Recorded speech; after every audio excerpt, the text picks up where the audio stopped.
Muito bem, meus irmãos, eu aqui novamente, Erlivan Nascimento, que a paz e a graça do Senhor Jesus Cristo esteja em todos vocês e na vossa casa. E hoje eu tô com um vídeo um pouquinho, não sei se mais ousado ou tão ousado quanto o primeiro vídeo, que é hoje para provar porque a Igreja Católica é a única e verdadeira Igreja de Deus. Eu sei que isso ofende aos evangélicos e protestantes, mas a verdade só ofende a quem não está na verdade. E se o que eu falo aqui, ou o que eu falar não for verdade, todos têm o direito para provar o contrário, né? Eu não apago comentários, os protestantes falam aí contra mim e tudo, e eu deixo comentário de todo mundo. Quando dá, eu respondo. Então estão livres para discordar, mas provar o contrário, eu tenho certeza que não. Então, eu contei no primeiro vídeo como foi a minha conversão para a Igreja Católica, a minha caminhada não só para a Igreja Católica, mas a minha caminhada até Cristo e depois até a sua igreja física na Terra, né?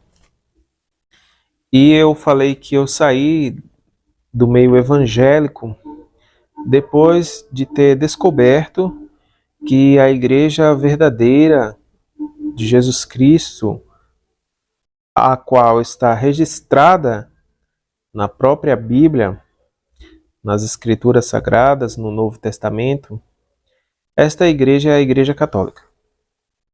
E como eu descobri isso, como podemos provar isso, como a Igreja Católica pode provar isso, né? É isso que a gente vai ver nesse vídeo. Então vamos lá, vocês já sabem, quem assistiu o primeiro vídeo sobre o meu testemunho, sabe que eu era evangélico e eu tinha dificuldade para aceitar a doutrina da Trindade. Fui investigar de onde veio essa doutrina, descobri que ela teve início no ano de 325 depois de Cristo, no primeiro concílio de Nicéia, formado por 318 bispos da Igreja Católica. E nisso eu vi que a igreja era muito antiga, já existia desde o ano 300, né? E aí fui ver qual era a origem dessa igreja. Então eu voltei para o ano 200, a Igreja Católica existia. Voltei para o ano 100, a Igreja Católica existia.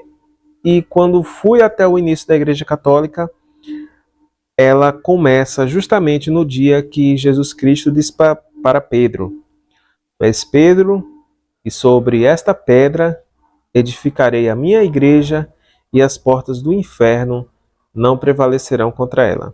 Mateus capítulo 16, versículo 18.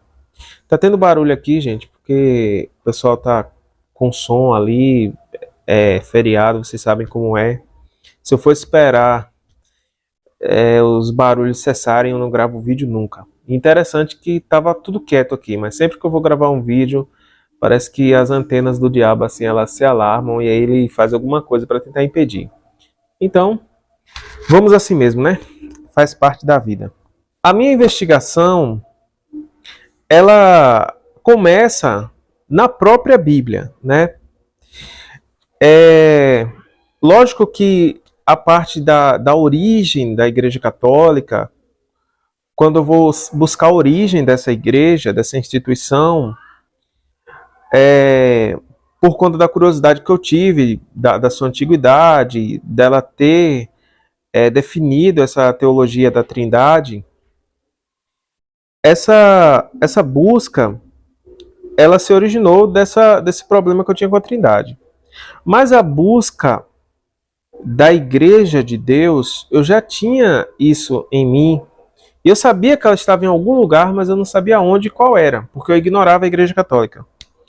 Mas lendo a Bíblia é que se origina o meu entendimento de que há uma igreja de Cristo na Terra e que seria realmente uma. E depois, quando por mão divina, né, que isso não foi só uma coincidência, nesse problema que eu tinha com a Trindade, eu vou em busca da história da Igreja Católica, quando eu vou em busca da origem da Igreja Católica, eu me encontro com a igreja que Jesus Cristo promete a Pedro em Mateus 16, 18. Então a história se liga com a Escritura. Foi isso que aconteceu comigo. Não é uma coisa distinta da outra. Não é que eu me converti à Igreja Católica porque a história da Igreja Católica é bonita e aquilo ali me cativou.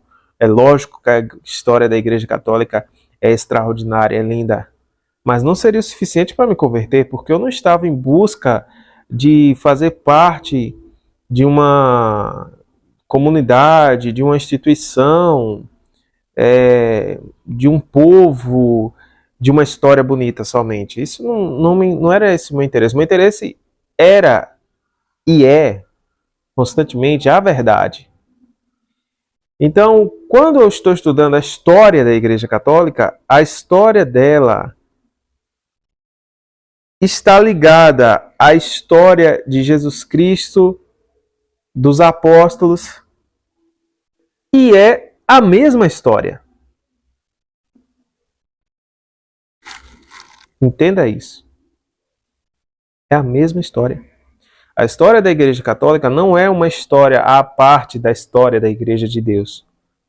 Não é uma história, acontecimentos apenas.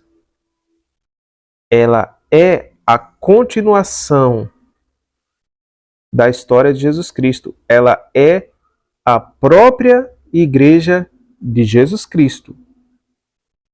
Quando você lê na Bíblia sobre a Igreja de Deus, a Igreja de Jesus Cristo, você está estudando o início da Igreja Católica, você está lendo sobre a Igreja Católica. É isso. Quando você vê igreja na Bíblia, é a Igreja Católica. Só que simplesmente ainda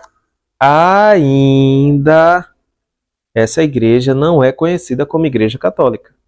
Mas brevemente, poucos anos depois, essa igreja passa a ser conhecida como Igreja Católica. E por que a Igreja de Jesus Cristo ela passa a ser conhecida como Igreja Católica? Porque a igreja, como alguém comentou aqui, o pessoal tem umas lógicas assim, que haja paciência. Ele falou, não, a primeira igreja foi em Jerusalém, não foi em Roma. Oh, não me diga. Não me diga. Não me diga que o local vai distinguir a Igreja Católica. Vai separar a Igreja Católica.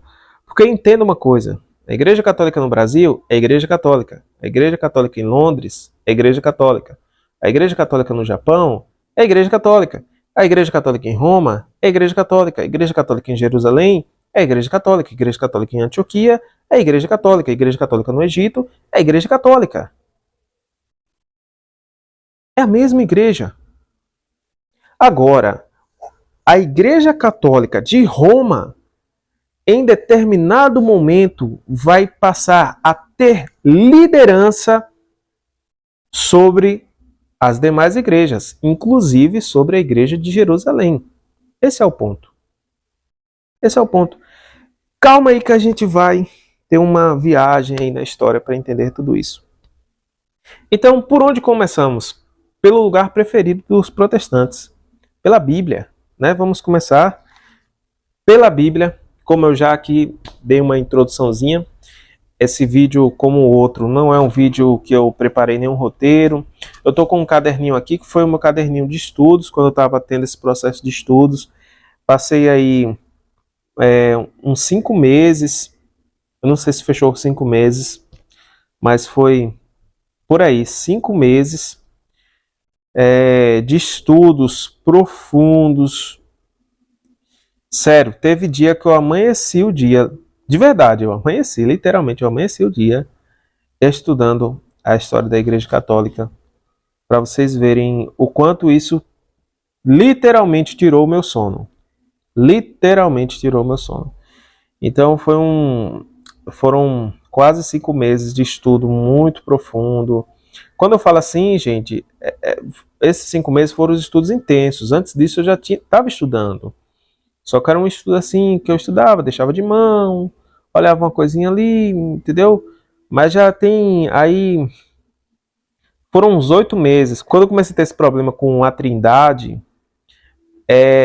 com essa teologia da Trindade, isso aí, até chegar ao último mês de estudo profundo para eu realmente me convencer que a Igreja Católica era a Igreja de Cristo, tudo isso aí durou uns 8 meses. Então não foi uma coisa assim do dia para o outro, não, tá bom?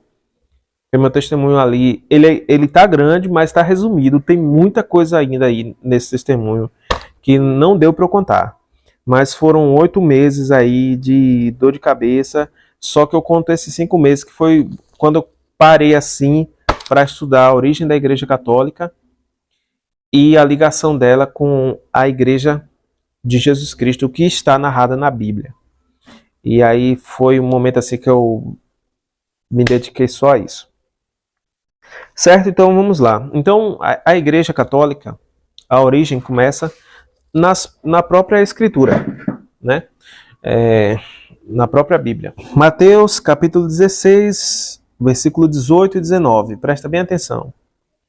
Pois também eu te digo que tu és Pedro, e sobre esta pedra edificarei a minha igreja, e as portas do inferno não prevalecerão contra ela. E eu te darei as chaves do reino dos céus. E tudo que ligares na terra será ligado nos céus.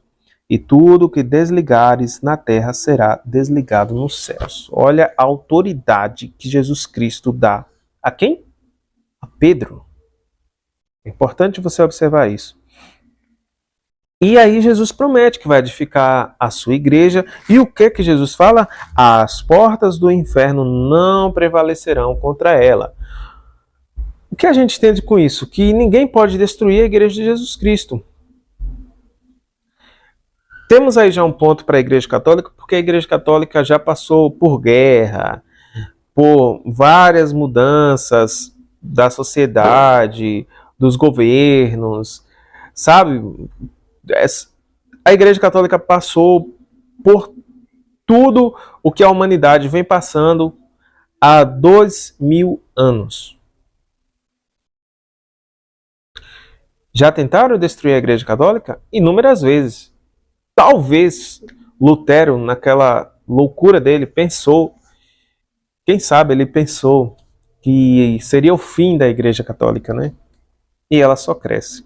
E a gente vê aí o colapso do protestantismo, uma coisa assim, parece um monstro, assim, horrendo, assim, uma coisa diabólica mesmo, assim, cheio de cabeça, um braço maior que o outro, aquela coisa horrível, assim, que você olha, assim, distorcida, aquele coisa, assim, assombroso, de tantas denominações heréticas, de coisas abomináveis, assim, as loucuras, coisas horríveis, assim, espantosas, né? Você olha algumas denominações aí que se dizem evangélicas, que se dizem cristãs, que estão pregando o pecado como algo aceitável diante de Deus e defendendo isso, né? Uma coisa assim.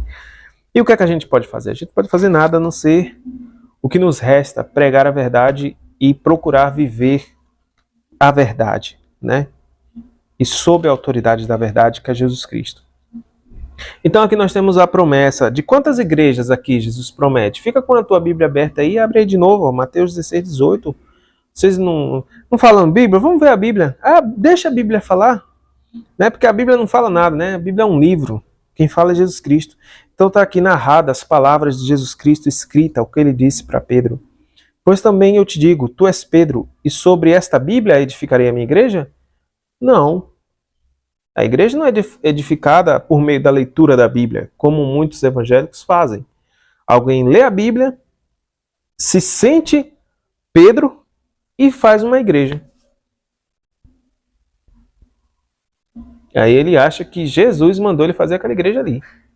E aí ele engana um monte de gente simples, como os apóstolos falavam, que os simples eram enganados e levados para fora da igreja. Aí ele entra naquela comunidade e diz, aqui é a igreja de Jesus Cristo. Não é.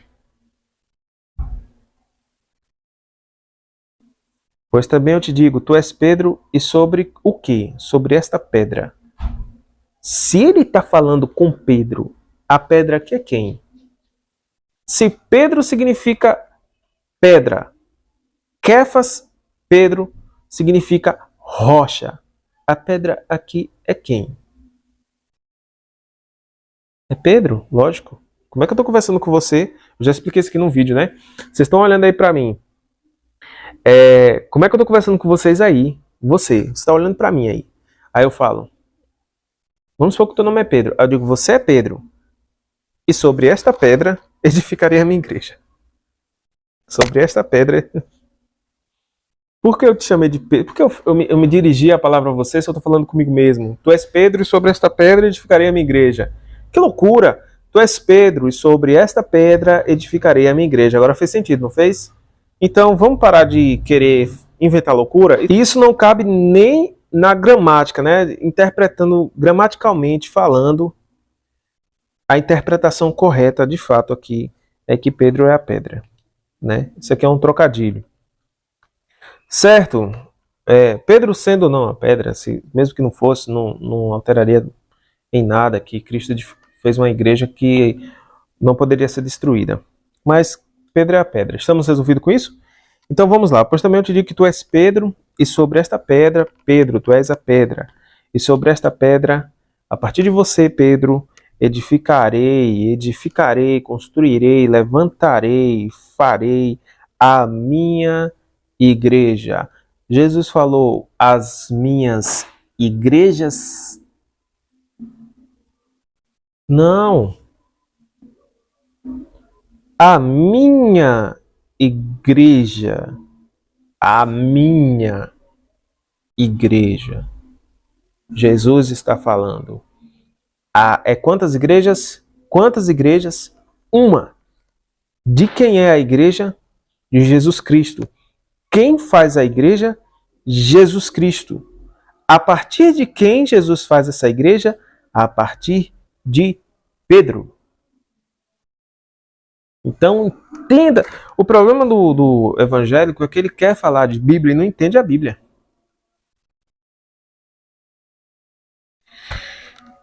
Por isso que ele não entende a Igreja Católica. A Igreja Católica não entende a Bíblia como ele entende, porque a Igreja Católica entende a Bíblia certo e ele entende errado. Pois também eu te digo, tu és Pedro, e sobre esta pedra edificarei a minha igreja. Então a gente entende que Jesus Cristo edifica uma igreja indestrutível. A partir de Pedro, a igreja é dele, ele vai edificar. Ele não diz, edificarei, continuarei edificando e fazendo várias igrejas. Uma vez feita a igreja de Cristo, feita até o momento dela se encontrar com ele. Não é isso? Uma vez feita, está feita. Certo? Tu és Pedro, sobre esta pedra edificarei a minha igreja, uma igreja indestrutível. E as portas do inferno não prevalecerão contra ela. E depois aqui tem a autoridade de Pedro, né? Que aqui é o que vai ligar essa questão de Pedro ser o Papa.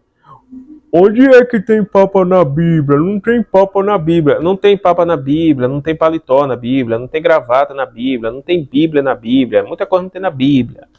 Nossa, é um termo, né? Papa significa papai, pai, uma forma carinhosa de falar pai, sabe? É um termo que vai vir depois. A questão de Papa não é a palavra em si, é o significado. O que significa Papa? É o principal bispo, o bispo que tem autoridade sobre os demais bispos, o bispo principal, o apóstolo principal. Aqui é Pedro. Pedro lidera os apóstolos. Pedro lidera a igreja. Por isso, Pedro vai ter essa autoridade que posteriormente vai ser chamada de papado. Certo? Então é isso. Então aqui a gente já entendeu, espero que a gente tenha entendido, né? Que Jesus Cristo, ele edificou uma igreja. Se ele edificou, ele não vai edificar outra, ele não está edificando outras. E aí é onde você vai se perguntar, se Cristo edificou uma igreja indestrutível, e prometeu edificar apenas uma igreja, quem é que está edificando essas outras? Ó, é uma boa pergunta para você fazer aí, hein? Estranho, não? Se só Jesus Cristo poderia fazer uma igreja e ele fez sem a necessidade de fazer outra, porque ela não seria destruída. De quem são essas outras igrejas que vieram depois da igreja dele? É bom de perguntar, hein? Esse negócio é estranho, não? Tem uma coisa aí que não tá batendo, hein? Estranho.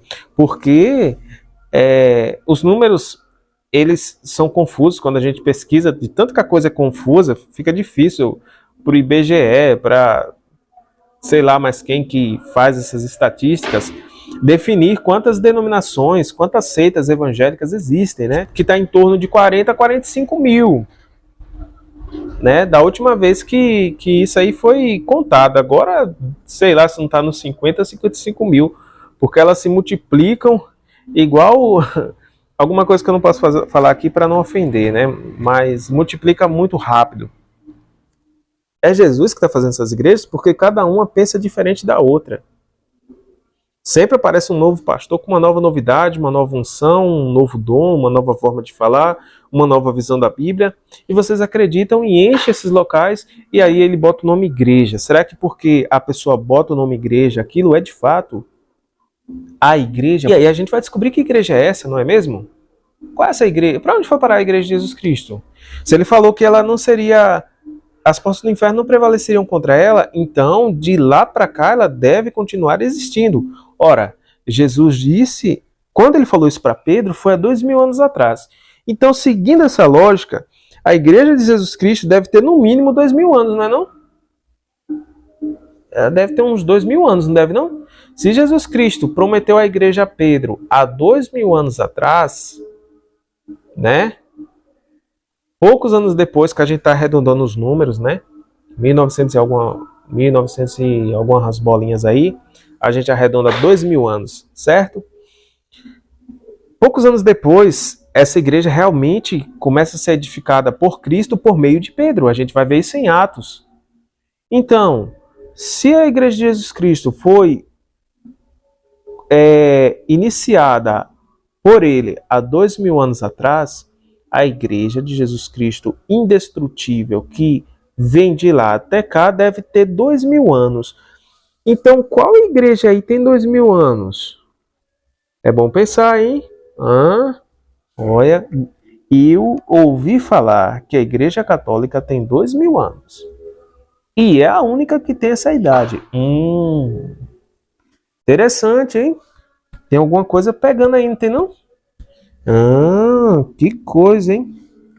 Vamos para frente, que eu sei que os protestantes não se convencem fácil.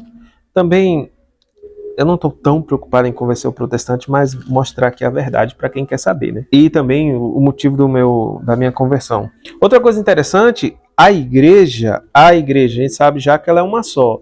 A gente vai descobrir que igreja é essa, que Jesus Cristo fez há 2000 anos atrás e onde é que ela está hoje. A gente já tem uma pista muito forte que é quase impossível de se negar, né? Que é a Igreja Católica, que tem 2000 anos. Então ela já tá batendo um ponto muito forte aqui que as outras não podem bater, né? Então, só aqui já poderia provar que a Igreja Católica é a verdadeira igreja. Mas vamos para mais provas bíblicas. Ainda estamos na Bíblia, viu? Então a gente já entendeu que a igreja é uma só.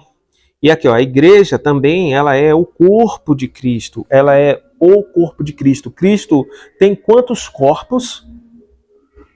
Quem já leu um pouquinho sabe que Cristo tem, nem precisa ler, mas dá para saber que Cristo tem um só corpo.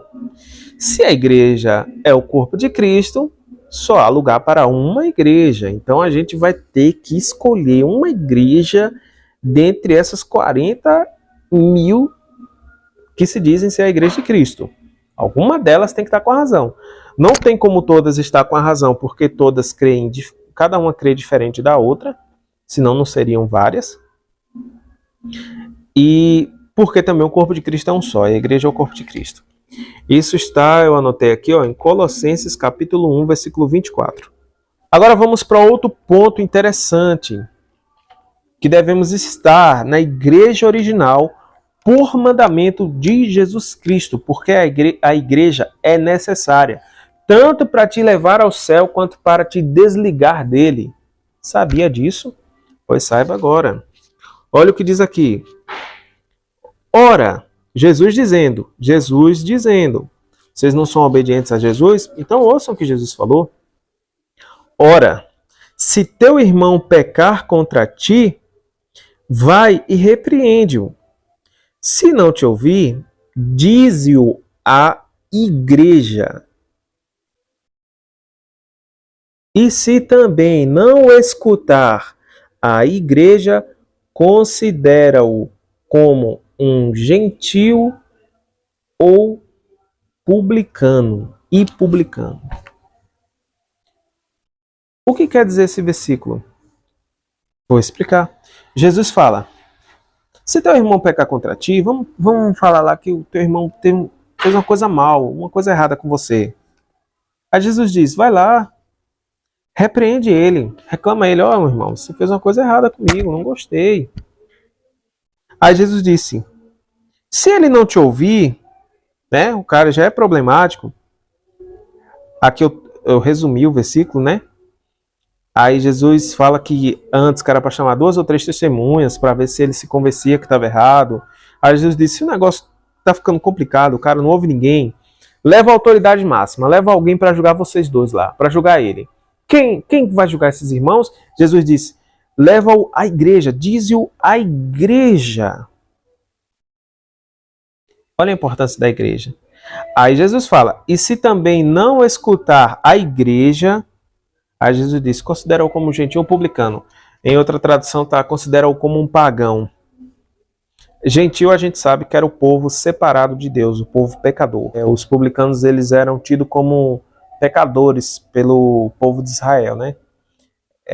Eram muito mal vistos. Então Jesus dá um exemplo das piores espécies de pessoas possíveis, de pecadores, de transgressores da lei de Deus, dos mandamentos de Deus. Jesus disse que quem não ouve a igreja é semelhante a esse. Jesus disse que considera-o como um gentil publicano, ou seja, ele está fora da igreja, considera ele como uma pessoa do mundo. As palavras que a gente usa hoje, é uma pessoa do mundo, deixa ele lá. Quem não ouve a igreja. Quem não ouve as igrejas? Não, quem não ouve a igreja. Que igreja é essa que Jesus está falando? A igreja que ele edificou em Pedro.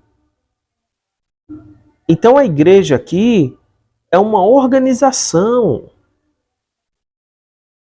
A igreja aqui é uma autoridade que pode julgar, que pode ligar e desligar.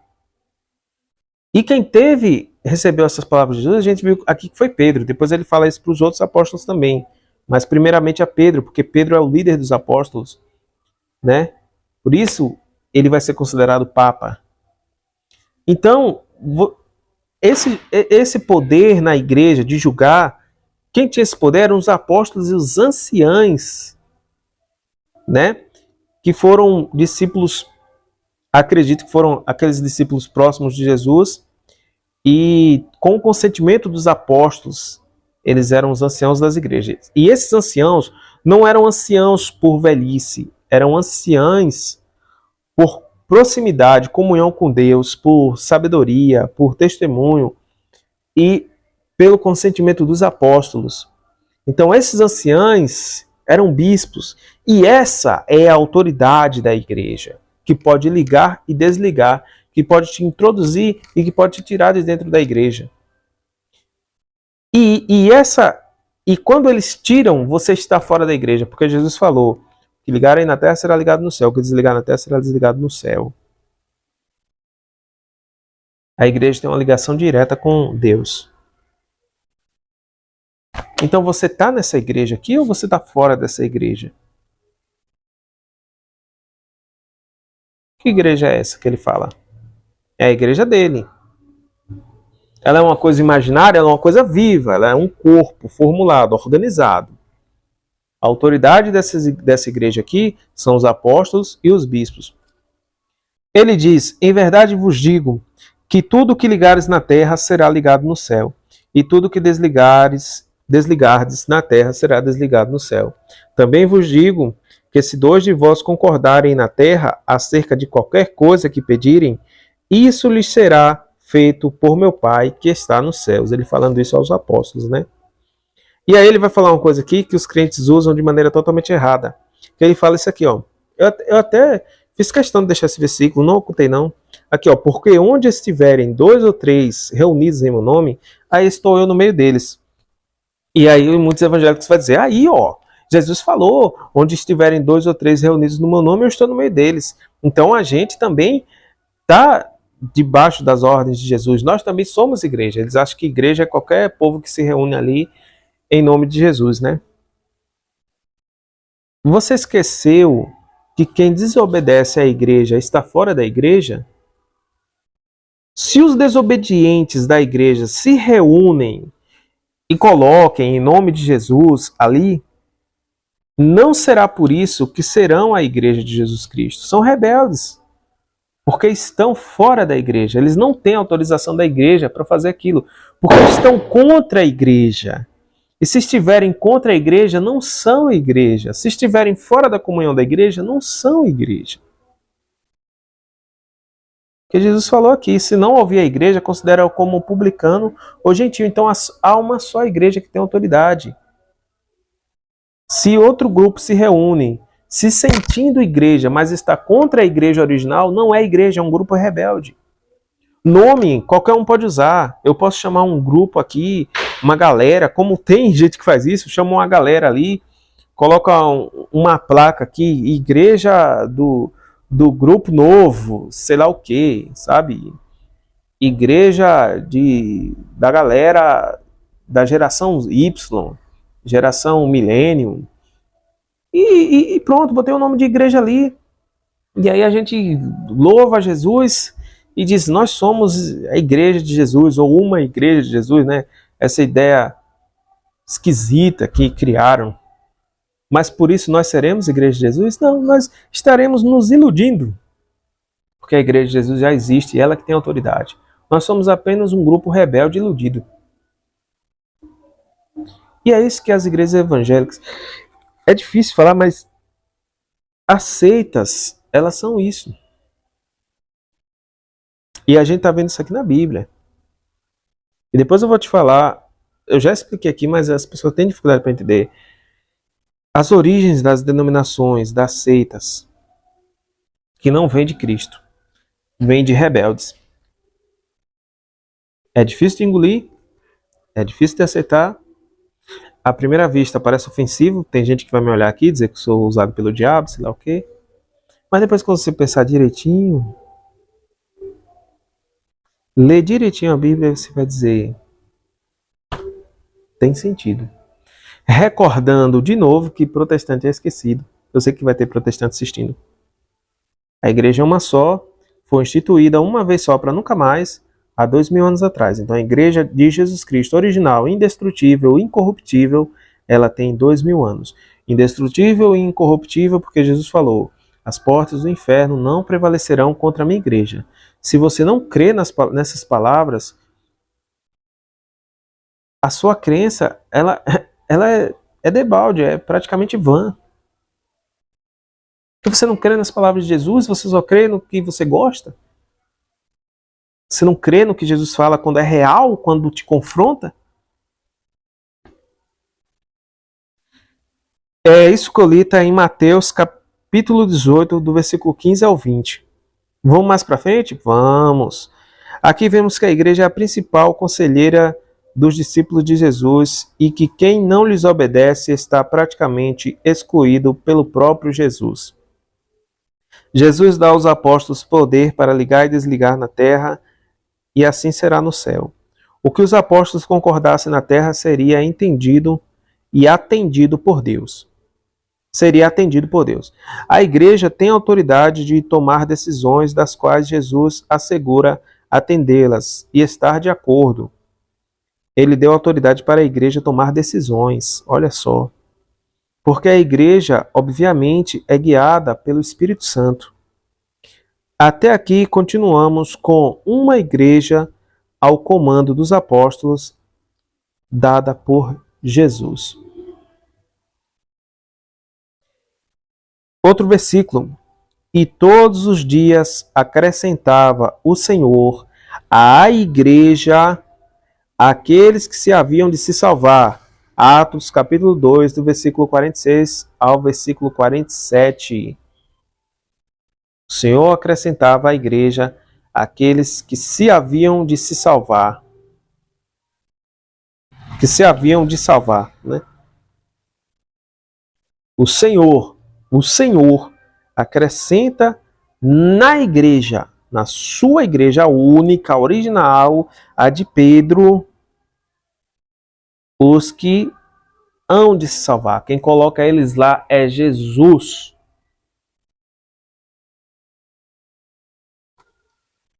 Na sua igreja é uma. É uma. É uma. Uma só fé, um só batismo, uma só crença, um só Deus, uma só igreja. Tá dando para entender? Efésios, capítulo 5, do versículo 25 ao 26. Vós, maridos, amai vossas mulheres, como também Cristo amou a igreja, e assim mesmo se entregou por ela para santificar, purificando-a. Ainda é uma igreja, não é mesmo? Romanos, capítulo 16, versículo 17.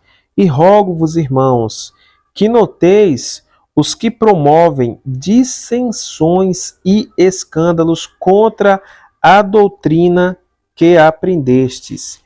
Desviai-vos deles. Então, aqui, o apóstolo está falando para se desviar de irmãos que promovem dissensões na igreja.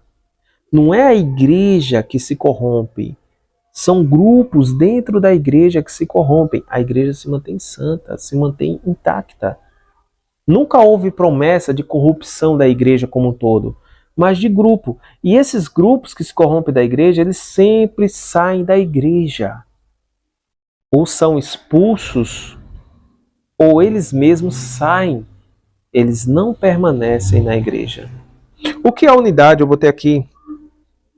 Vamos desenhar o entendimento. O que é unidade?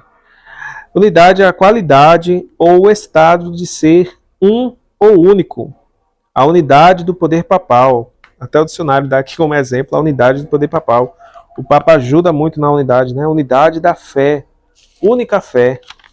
Então, unidade são todos pensarem de uma mesma maneira, viverem de uma mesma maneira, como Jesus Cristo orou por nós em João, para que fôssemos um.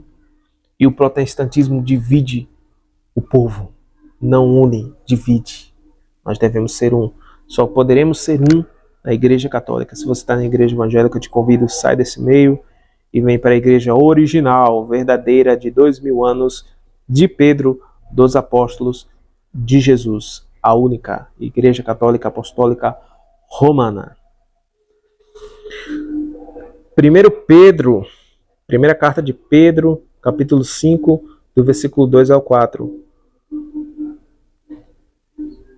Pastoreiem o rebanho de Deus que está aos seus cuidados. Olha o que Pedro fala para os verdadeiros pastores da Igreja Católica na época de Pedro.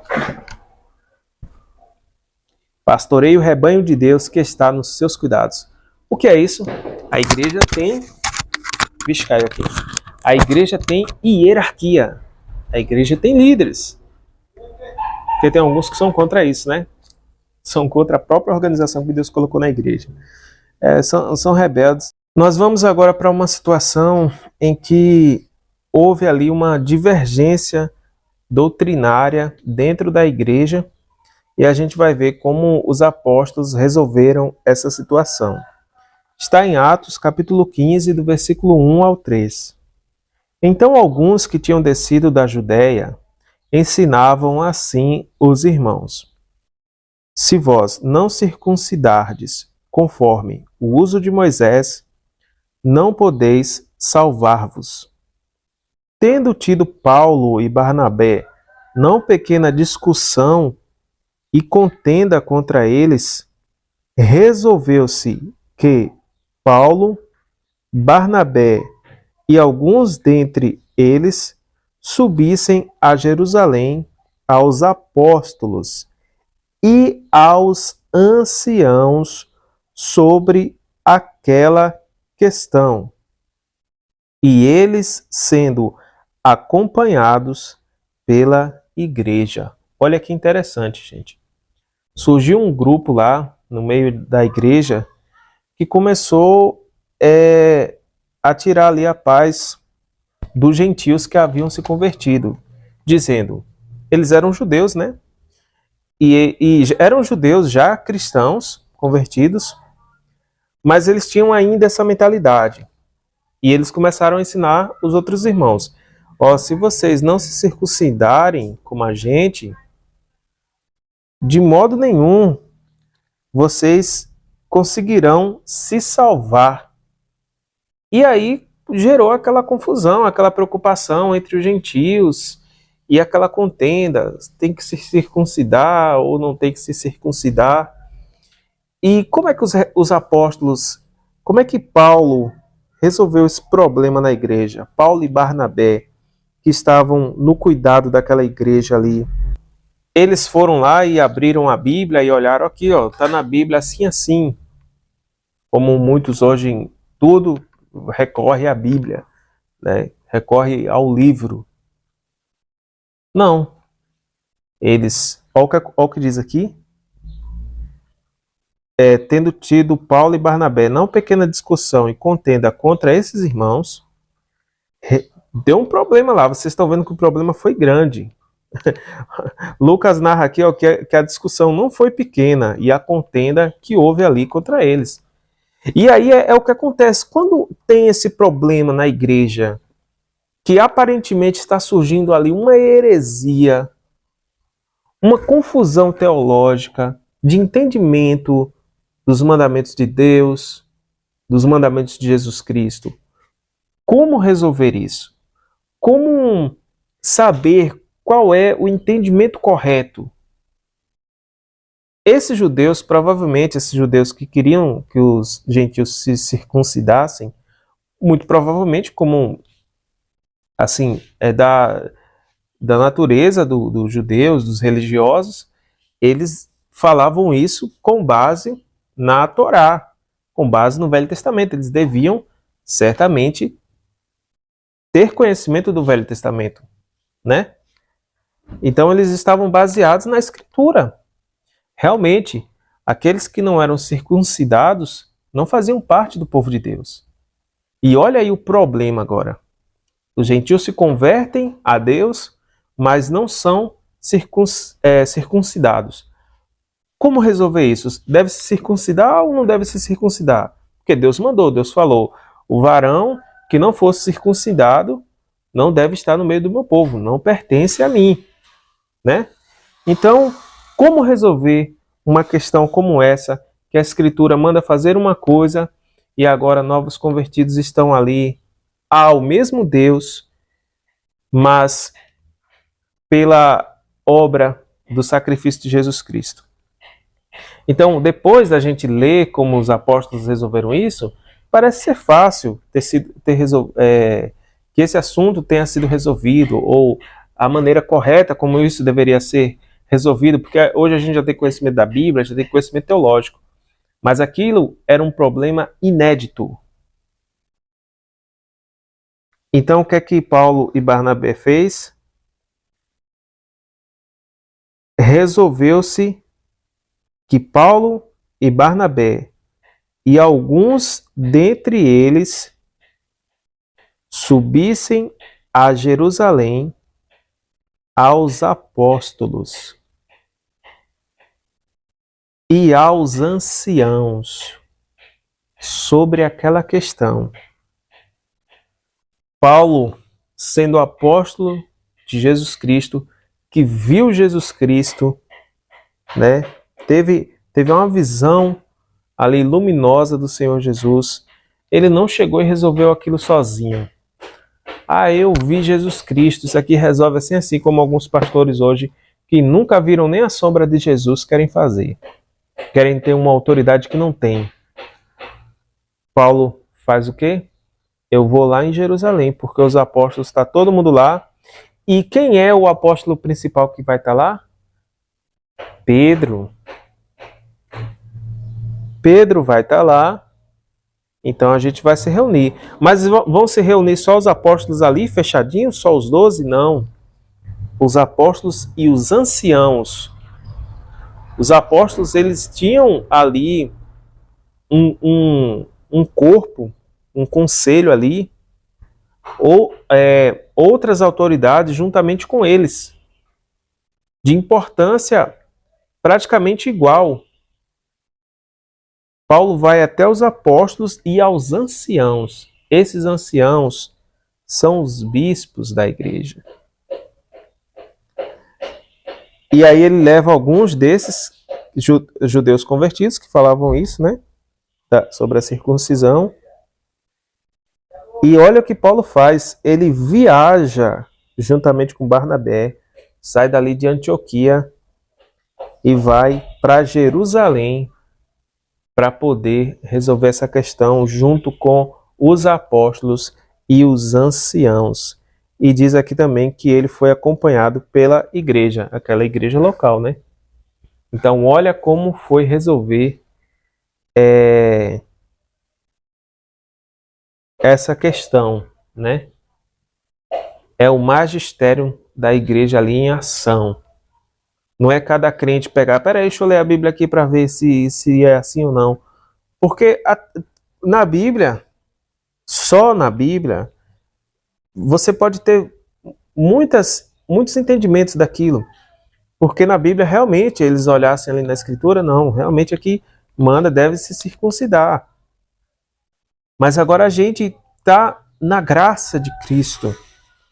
E essa graça, a explicação plena dessa graça, dessa salvação, ela não estava ainda muito bem formulada, muito bem explicada para a igreja nessa época, né?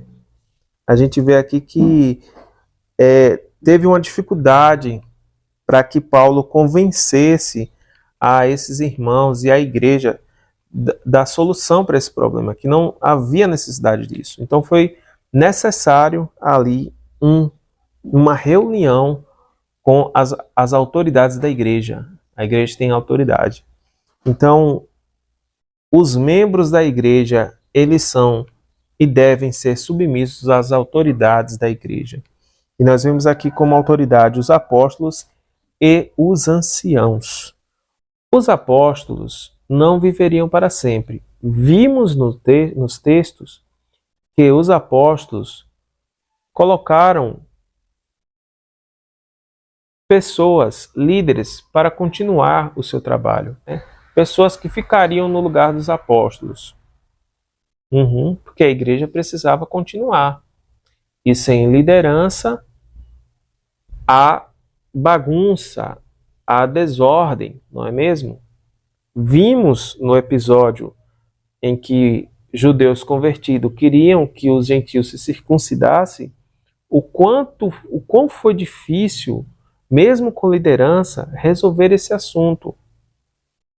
Mas, com a graça de Jesus Cristo e na autoridade dos apóstolos e dos anciãos, foi resolvida essa questão. Então, há uma importância imensa.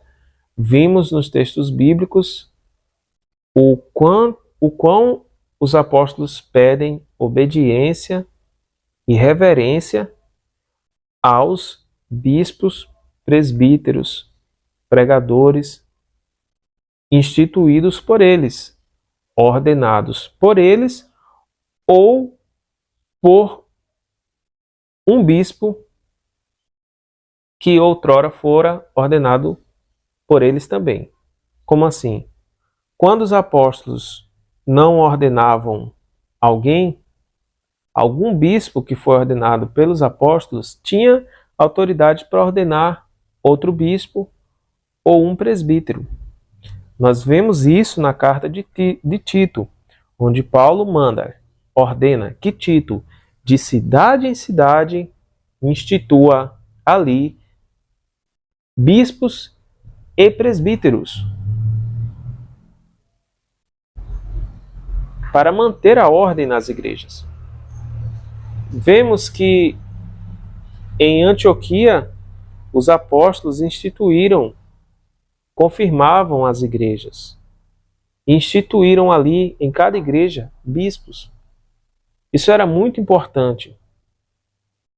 Então, quando Paulo manda que Tito ordene bispos em outras localidades, porque Paulo não estava presente ali, eu vou ler aqui novamente para que você recorde. Olha o que Paulo diz para Tito. Por esta causa, Tito, te deixei em Creta, um lugar, né? Para que pusesses em boa ordem as coisas que ainda restam, e de cidade em cidade estabelecesses presbíteros, como já te mandei. Olha o que Paulo está falando. Tito, eu quero que você, em cada cidade, estabeleça um bispo ali. Lógico que cada cidade dessa tinha uma igreja ali, né? Igreja que eu falo são as pessoas, a comunidade. Mas essa comunidade vai fazer tudo o que quer, vão decidir tudo sozinho? Não. Coloca um bispo lá, Tito, coloca um bispo lá para deixar as coisas em ordem, para livrar o povo da heresia, para conservar o povo ali, para que eles não sejam arrastados por outros, com outras ideias, outras doutrinas. Tito, eu te deixei aí. Tito era ordenado, gente. Agora, Tito, que foi ordenado por Paulo ou por outro apóstolo, provavelmente é por Paulo, que Paulo chama ele de filho, né? Geralmente ele falava assim com aqueles que ele evangelizava, né? E provavelmente ele foi, muito provavelmente realmente aqui ele foi ordenado por Paulo. Aí agora que Tito foi ordenado por Paulo, ele tem autoridade para ordenar outros. É aí onde a gente vê a catolicidade, a ligação da igreja. Sabe? Tem que ter esta ordenação, esta autoridade. Agora que Tito foi ordenado por um apóstolo, ele pode ordenar outro. Agora, qualquer pessoa que estava ali na igreja, aquela comunidade, um novo convertido, alguém ali que, sabe, se achasse alguma coisa, ele não poderia ordenar alguém como bispo ou presbítero, porque ele nunca foi ordenado por um apóstolo ou por um bispo que tenha sido ordenado por um apóstolo, como é o caso de Tito. Paulo diz que Tito pode ordenar presbíteros e bispos, porque Tito recebe essa autorização do próprio apóstolo. Não é lendo a Bíblia que Tito se sente um apóstolo ou um bispo. Ele recebe fisicamente, ele recebe do próprio apóstolo essa ordenação. E aí ele vai ordenar outros.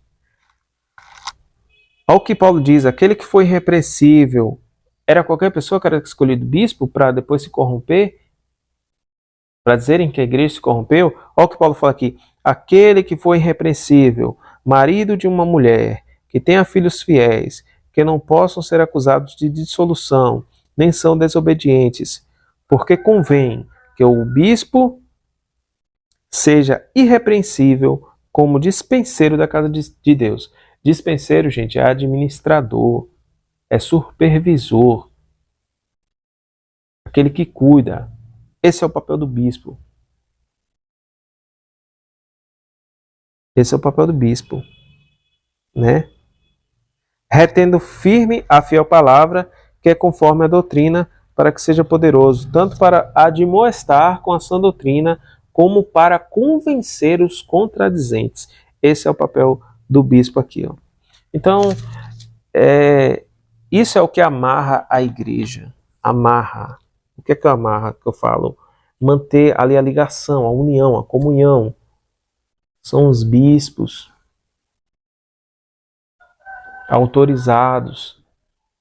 Estes bispos ordenaram outros, esses outros ordenaram outros, até a gente chegar aos bispos da Igreja Católica. Depois eu vou mostrar isso historicamente para vocês. Historicamente. Esses bispos têm escritos deles também. Eles também escreveram cartas. Eu vou mostrar para vocês depois as cartas deles. E vocês vão ver que eles eram católicos. Os apóstolos são católicos. Jesus é católico. Que susto, né? Eu sei. Não parece, né? Assim, para quem sofreu essa lavagem cerebral protestante, não consegue ver isso, mas você vai ver aqui. Porque há uma só fé, um só Deus, um só batismo, uma só igreja. Certo? Então a igreja ela precisa ter bispos ordenados pelos apóstolos e bispos ordenados por bispos que foram ordenados pelos apóstolos. E a Igreja Católica tem isso.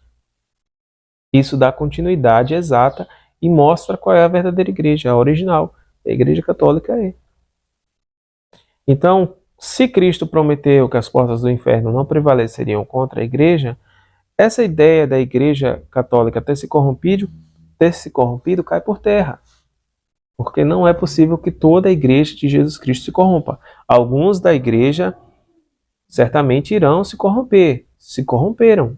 A gente começa desde o início com Judas. Mas toda a igreja não. E quem sai da igreja não é mais a igreja. Não faz mais parte da igreja.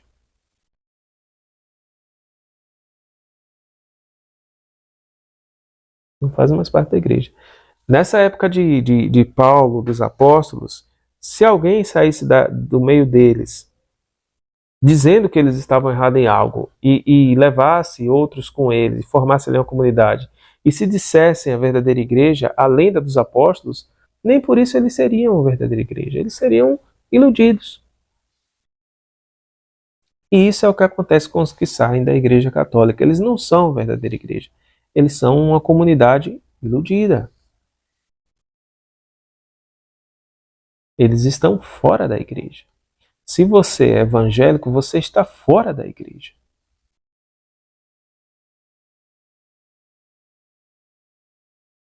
E isso é preocupante. Porque a sua igreja foi feita por alguém que leu a Bíblia, se sentiu bispo, se sentiu apóstolo, se sentiu pastor e foi lá e fez a igreja dele a parte da igreja de Jesus Cristo. Que autoridade uma pessoa tem para fazer uma igreja se ela não é Jesus Cristo?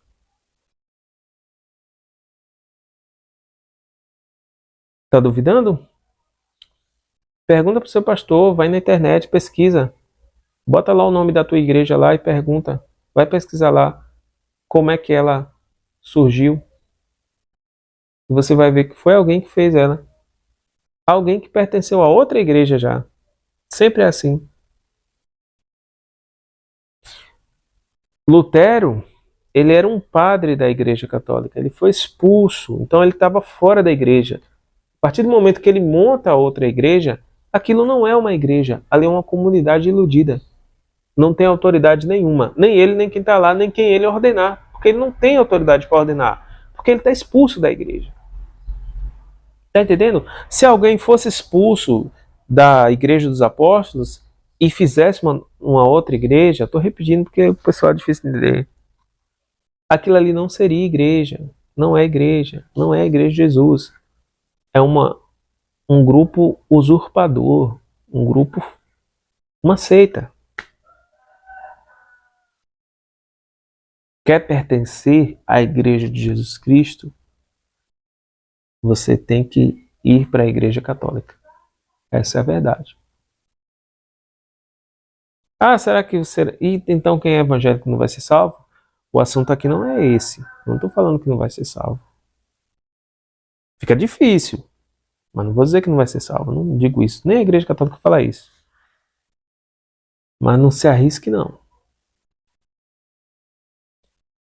Aqui ainda está básico, eu vou mostrar historicamente que a Igreja Católica é a Igreja dos Apóstolos, a Igreja de Pedro, a Igreja de Jesus Cristo, a Igreja da Bíblia. Ah, mas por que tem imagem? Por que fala tanto, eles adoram Maria? Por que fala de purgatório? Por que tem isso? Por que tem aquilo? Aí são outros assuntos, né? Que é entender por que a Igreja de Jesus Cristo ficou da maneira que ela é hoje, com imagens, né? Com devoção a Maria, com doutrina do purgatório. Por quê? O que foi isso? A Igreja explica. Essa foi uma evolução de entendimento de doutrina das Escrituras, da tradição, que não é humana, tá bom? Tem gente que pensa que a tradição é meramente humana. A tradição da Igreja Católica não é uma tradição humana. Ela também vem dos apóstolos, só não foi escrito. Nem todos os apóstolos escreveram, olha só. Mas eles passaram, ó, de boca a boca para os bispos foram passando para outros. Não está tudo na Bíblia. Entendeu? É por isso que você vê diferente. Ah, mas não está na Bíblia. Não está, porque a Bíblia não foi para escrever tudo que existe na igreja, ou que haveria de existir. A Bíblia não tem esse propósito. Quem te falou que a Bíblia foi escrita para isso? Que foi feita para isso? E caso você ainda não saiba, quem fez a Bíblia foi a Igreja Católica. Né? Esses livros só estão aí porque a Igreja Católica disse que deveriam estar. Se ela quisesse botar outros livros que falam sobre esses outros assuntos, de imagens, de purgatório, outras coisas, a Igreja colocaria. A Igreja que não quis colocar. A Bíblia vem da autoridade da Igreja. Então você tem que abrir a mente para entender essas coisas. Você ficar nesse negócio, Bíblia, Bíblia, Bíblia, Bíblia, Bíblia, Bíblia, Bíblia, aí gera essa confusão que a gente está vendo aí. 40 mil denominações. E você sabe que a sua denominação, você querendo ou não, ela tem incoerência, ela tem erro, tem coisa que é pregado errado e você sabe disso. Tem coisa que é ensinado errado, tem coisa que você olha e você vê que não faz sentido aquilo. Aí você, mas se eles estão pregando, bem que é assim, né? Não é não.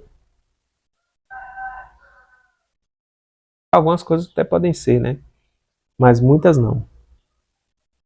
Então, na próxima, eu vou, se Deus permitir,